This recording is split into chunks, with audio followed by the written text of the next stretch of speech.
nimefurahi sana sana. Nimeanza kuitafuta hii hati tokea mwaka 2019. Naifuatia hii hati yangu.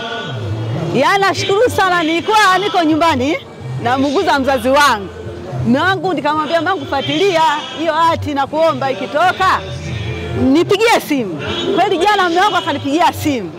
Mke wangu, njoo hati imeshatoka, njoo usaini. Sikuamini. Kweli nilikuwa yani sikulala. Yaani nikaamka mapema sana. Nikapanda basi nikaja hapa. Sikutegemea kwamba kwa muda mfupi huu nitakuwa nimekabidhiwa hii hati. Yaani ninafurahia sana huduma hii. Naambia wananchi kwamba wote waliolipia kama mimi wasikae majumbani, waje wafuatilie hati zao zinatoka bila hata wasiwasi, bila hata usumbufu. Naitwa Mohamed Saidi, ni mwananchi na mkazi wa hapa Dodoma.